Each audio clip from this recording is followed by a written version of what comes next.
You're watching Gearz, brought to you by LNC Truck. Keep 'em on the road.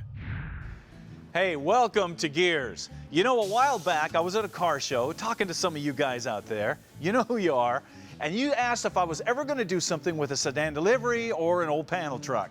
And I said, just keep watching the show. I've got something planned. I just can't tell you about it yet. Well, now I can tell you about it. Now, everybody knows how important tools are to what we do in the shop or the garage. I mean, without tools, we can't do what we do. So I thought, how cool would it be to build the ultimate high-speed tool delivery truck? And if we did, what would that truck look like? Well, obviously, it would have to be some sort of cool panel truck, and then it would have to be loaded with the best tools, and it would have to represent the best of the best, the fastest of the fast, the very pinnacle of what you can do with tools. And when you think of all that, man, only one vehicle comes to mind, the SR-71 Blackbird. Yeah, the SR-71 Blackbird. It was the late 1950s, and people were optimistic. Rock and roll was new.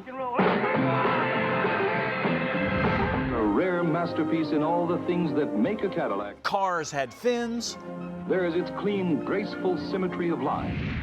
And World War II seemed like a long time ago. Yep, the American dream was in full swing. What is happening in this divided city is merely the most recent and most dramatic manifestation of the increasing tension in a divided world.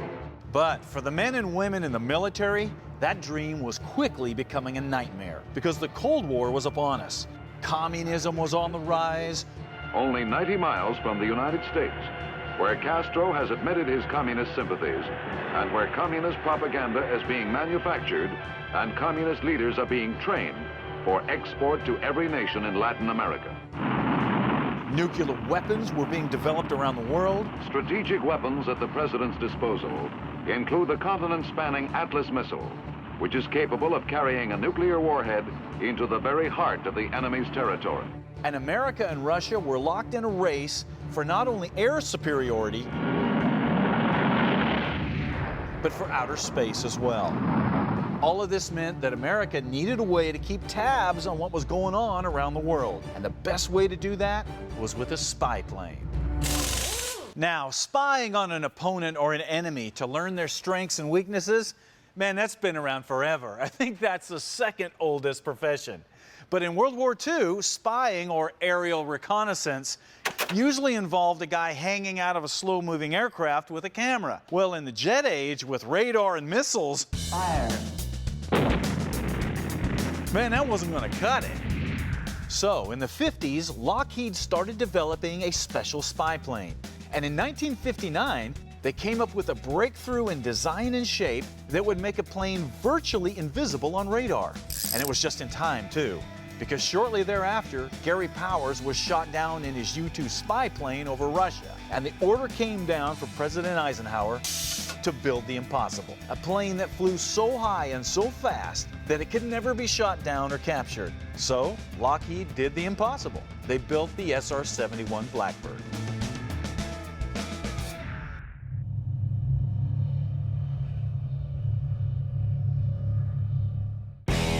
Restoring a vehicle. Done right, it can be one of the most rewarding things you can ever undertake. Done wrong, it can turn your life upside down. Shake the money out of your pockets and squeeze the sanity from your brain. Stacey David's Restoration Series is here to help you do it right, so you can keep your money and your sanity and enjoy the fruits of your labor. So grab a wrench and let's get cranking. Stacey David's Restoration Series, now streaming exclusively on Amazon Prime.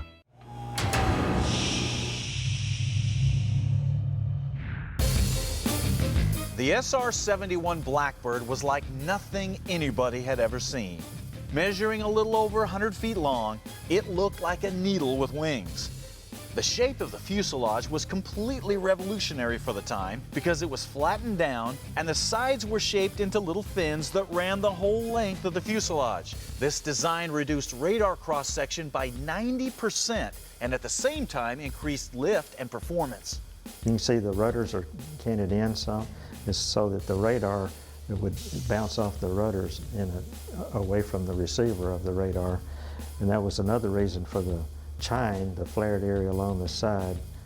So radar would, instead of being reflected directly back to the receiver, a lot of it would be deflected in another direction. So that chine was early stealth technology. We'd take off and go to the tanker at 25,000 feet. Once we passed 40,000 feet, the RSO in the back would turn off our self-identification and the altitude information. Then we would just fly where we needed to fly, and the ground controllers would not know where we were going. Two Pratt & Whitney J58 turbojet engines were nestled into a huge delta wing with very distinctive twin-angled rudders. And this combination gave the SR-71 a cruising speed over 3 times the speed of sound, or Mach 3.2 to be exact. But that's not all. This bird could soar to an incredible altitude of 85,000 feet, which is knocking on the door of where the atmosphere ends and outer space begins. And you could see a definite curvature on the Earth. We were above 97% of the air molecules, so it was very, very dark overhead and then a bright band of blue on the horizon. So you had the sensation of being at the edge of space. No wind, no turbulence, so it was a real smooth flight. To bear the stress of this kind of sustained speed and altitude, titanium was used in most of the structure. Ironically, this titanium was made from ore that came primarily from the Soviet Union through covert channels. So, unknowingly, the Russians were actually helping to build the plane that would eventually spy on them. Normal aluminum alloys would just get too soft at those high temperatures, so he built most of the airplane out of titanium, and he had to pioneer manufacturing techniques with titanium, and it was pretty tricky. To deal with the high temperatures generated in flight, a special high-temperature paint was developed, and that gave the plane its distinctive black color and thus its nickname.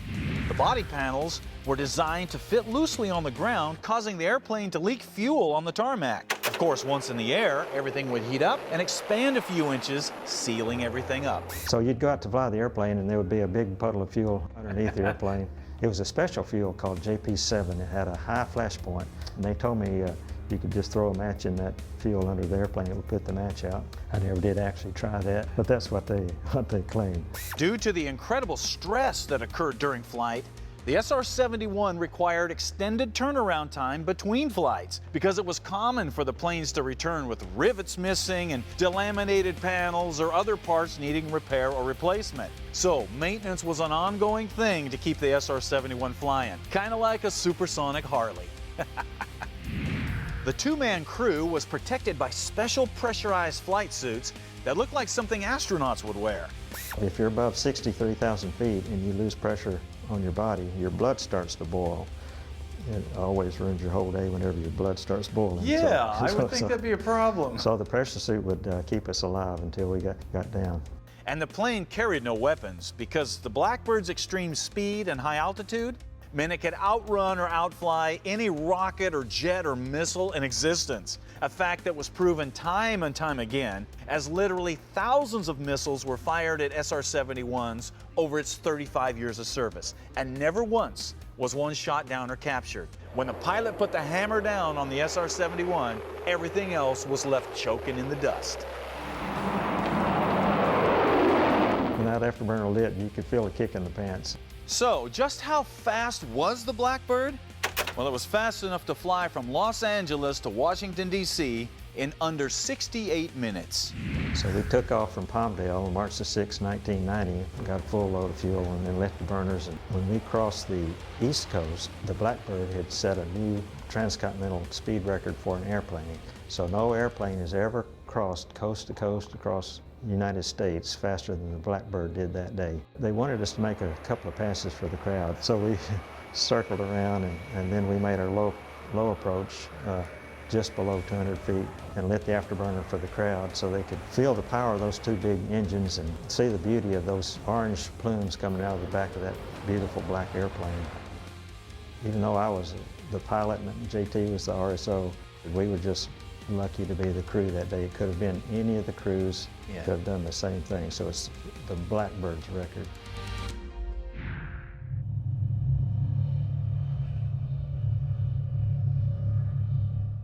When Stacey David makes house calls in the big Gearz Nation truck, it makes for some pretty special moments. But if they can't come to your garage, the next best thing to do is check out the stuff they have online to help you out. Things like DVDs, wiring and build books, apparel and fender covers are just some of the things you'll find to help you with your project or make a great gift for that certain car nut in your life. If you're ready to get out there, build something, and then go smoke the tires on it, StaceyDavid.com can help you do that.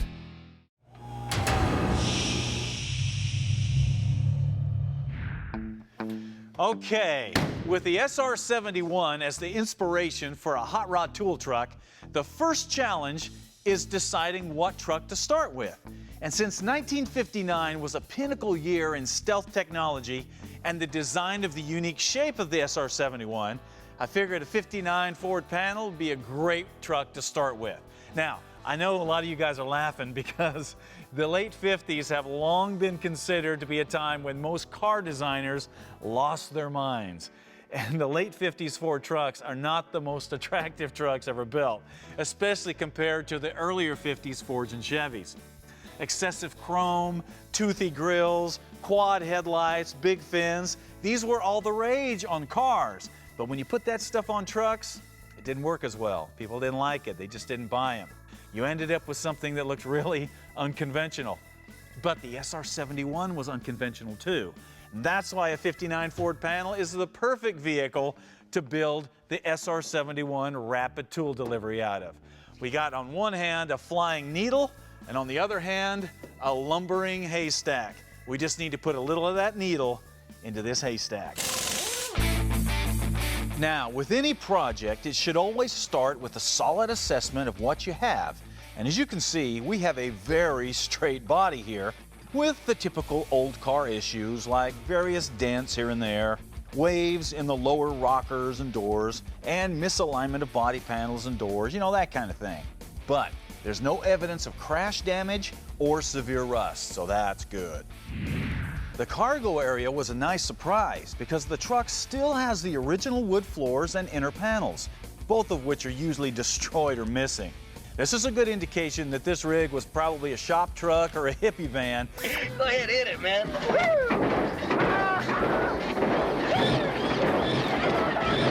Because nobody's been tossing cinder blocks or other junk back here. However, as with most 50s vehicles, there has been some customizing done.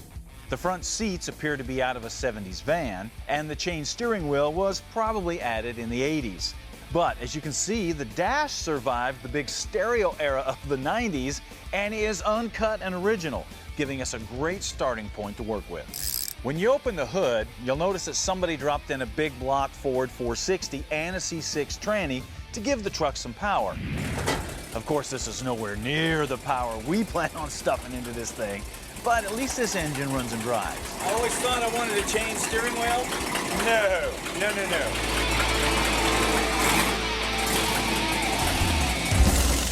Okay, the first thing that we're going to do on this project is pull this body up off the frame and roll the frame out underneath it. Yeah, it's a pretty ambitious start. But before you start any project, before you start grabbing tools and tearing things apart, there is one thing that you should always do. Now, quick tip. Brought to you by E3 Spark Plugs. Born to burn. Whenever you start a project that's going to involve some sort of disassembly of a vehicle, it's always a good idea to take a bunch of pictures before you start and all through the disassembly process. This way you can document the way everything goes together. And I'm talking everything: doors, steering columns, any kind of brackets, any kind of hookups, any kind of fittings. Take pictures of it. And the more detailed the pictures, the better. Because even though you think your mind is a steel trap and you're going to remember where everything goes, man, you let 6 months or a year go by and that steel trap gets a little rusty. And having these pictures can be the whole difference between you finishing the vehicle and enjoying it or selling a half-finished project because you can't remember where everything went. And with cell phones so common now, there's a good chance that you have a high-quality camera at your fingertips all the time. You just need to remember to use it.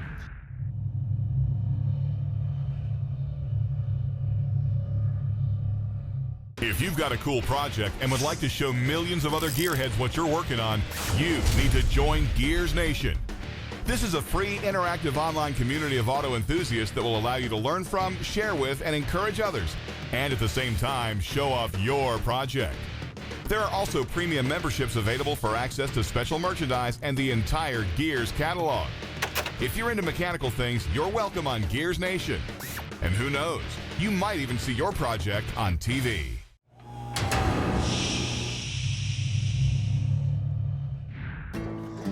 Hey, welcome back to Gearz and the SR-71 Rapid Tool Delivery Project. Now, why are we calling it that? Because that's what you get when you combine a '59 Ford panel truck with an SR-71 Blackbird and one of America's most iconic tool companies. You end up with the world's fastest tool delivery truck. At least that's what this is going to be. But we'll get into that in later shows. Right now, we're about to walk you through the steps of what it takes to pull a body off of a chassis. So let's get back to it. All right, with all of your pictures taken and everything documented, you're ready to start pulling off sheet metal.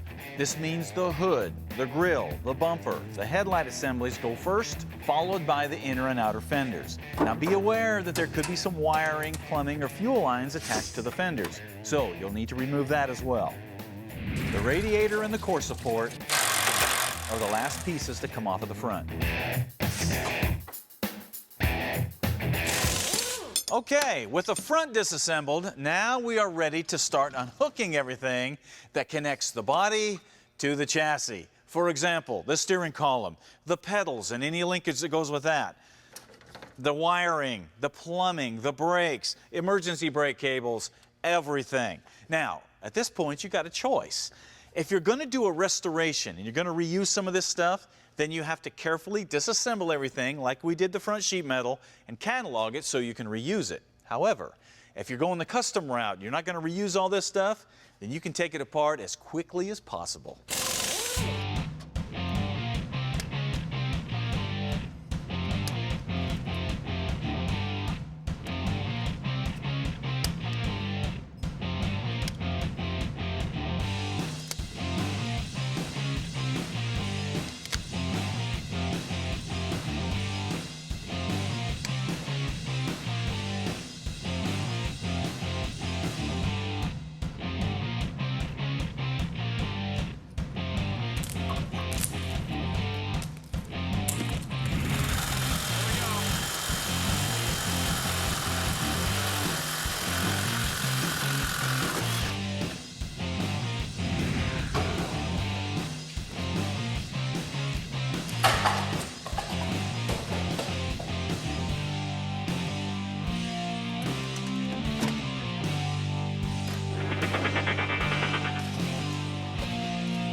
Okay, the last step is to unbolt the body from the frame. And depending on what you're working on, there could be anywhere from 4 bolts to 10 bolts that go down through the body into the frame. And you've got to find all of them because this body is not coming off with any of these attached.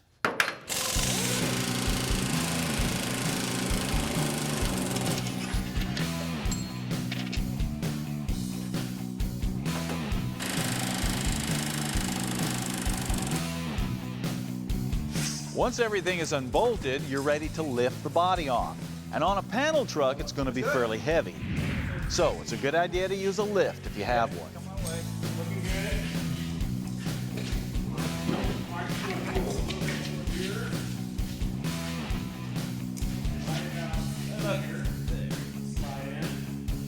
Okay.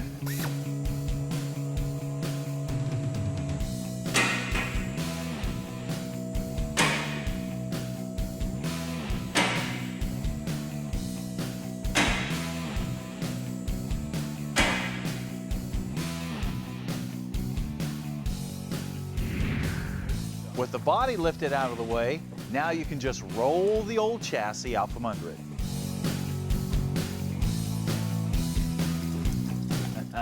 And that is it. As you can see, it's a pretty simple deal to remove a body off of a chassis. and this gives you unlimited access to whatever you need to work on. And in the case of this truck, that's pretty much everything.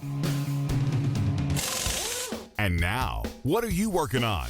Brought to you by Painless Performance Products. American made, American proud.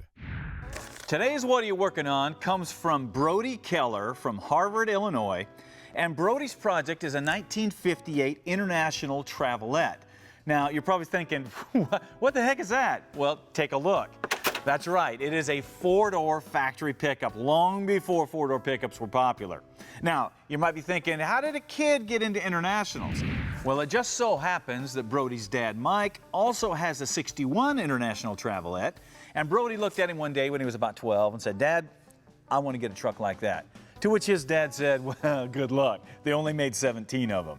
So fast forward a few years now, Brody's searching Facebook, and he finds his 58 for $1,000. So he and his dad run over and they pick it up. Now, a $1,000 truck is usually pretty rough, and this was no exception. Take a look. They found that the seats needed to be replaced, the floors were rusty, and under the hood, somebody had transplanted a Buick nailhead very badly. So they pulled it all out. They said they picked up an International straight six engine to go in it and Chevy 4x4 axles, and that's where they are right now on the project, putting all this stuff in. And what a cool project it is. They're going to have two trucks that are pretty much nothing else like it out there, and it's a great father and son project. So to recognize what you're doing, we hooked up with our buddies at Painless. We're going to give you a gift card so you can put new wiring in that International. Also, we're going to give you a couple of Gearz t-shirts because you're obviously gearheads. And then we're going to give you one of our book packages, which is our project planning book, so you can keep track of everything you've done to that truck, and one of our children's books, The Purple Bicycle, so you have something to laugh at while you're working on your truck. Also, we're going to give you a gift card from LMC Truck, because I guarantee there's something in those catalogs that will work on your International. All right, that wraps it up for us today. As you can see, Brody has got a truck to work on. I have got a rear end I've got to wrap my hands around, which means it is time for you to get out there, find a project, and start working on something. We'll see you next time. I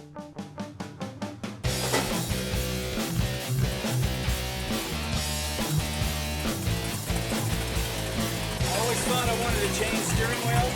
No.